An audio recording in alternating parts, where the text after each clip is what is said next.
सन्माननीय व्यासपीठावर उपस्थित मान्यवर गुरुजन वर्ग आणि माझ्या बालमित्रांनो, सर्वांना माझा नमस्कार. प्रजासत्ताक दिनाच्या तुम्हा सर्वांना हार्दिक हार्दिक शुभेच्छा. 26 जानेवारी हा भारताचा एक राष्ट्रीय सण आहे. या दिवशी आपल्या भारत देशाला संविधान लागू झाले. लोकांनी लोकांसाठी चालवलेले लोकांचे राज्य म्हणजे प्रजासत्ताक होय. आज आपल्या भारताचा 77वा प्रजासत्ताक दिन आहे. नसे फक्त पुस्तक हा भारतीय धर्मग्रंथ, नसे फक्त पुस्तक हा भारतीय धर्मग्रंथ, समृद्ध संविधान बनले देशाचे शून्य पालक, देशाचे शून्य पालक.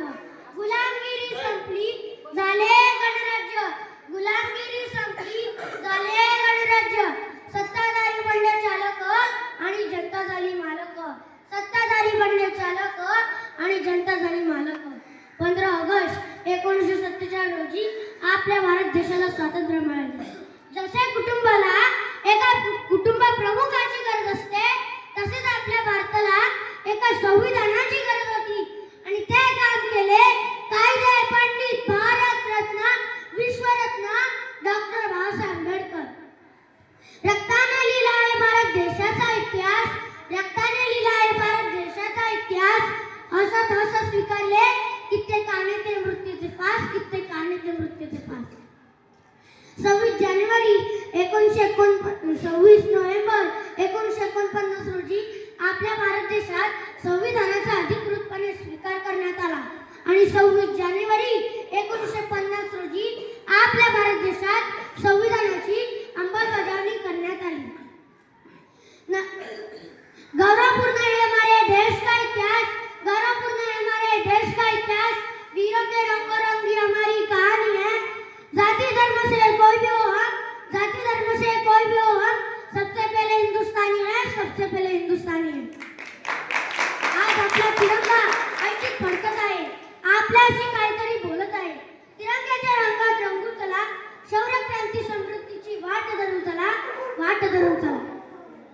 बेईमानीला बाजूला ठेवून इमानदारीने केलेले प्रत्येक काम हे देशभक्ती होय. कर्तव्याचे पालन करणे म्हणजे देशभक्ती होय. जेव्हा शेतकऱ्याच्या शेतात पाणी पोचेल, त्याच्या मालाला योग्य भाव मिळेल, गरीबातल्या गरीब मुलांना शिक्षण मिळेल, गरिबांचे घर पक्के होईल, तेव्हाच आपला भारत देश प्रगती पथावर जाईल. संविधानानुसार आपला भारत देश सार्वभौम समाजवादी धर्मनिरपेक्ष लोकशाही गणराज्य बनला, जो न्याय समानता बंधुत्व यांना चालना देतो. पण आज आपल्या देशातील जातीय दंगली, भ्रष्टाचार, महिलांवर अत्याचार पाहिला की प्रश्न पडतो, हाच तो क्रांतिकारकांच्या स्वप्नातील भारत का? यासाठीच महापुरुषांनी अथक परिश्रम घेऊन आपणास स्वातंत्र्य दिले का? आपण आपल्या देशाचे पावित्र्य राखले पाहिजे. चला तर मग छोटेसे पाऊल उचलून देशभक्तीच्या कार्यात हातभार लावू. शेवटी मी एवढेच म्हणेन, विविधतेत एकता आहे आमची शान.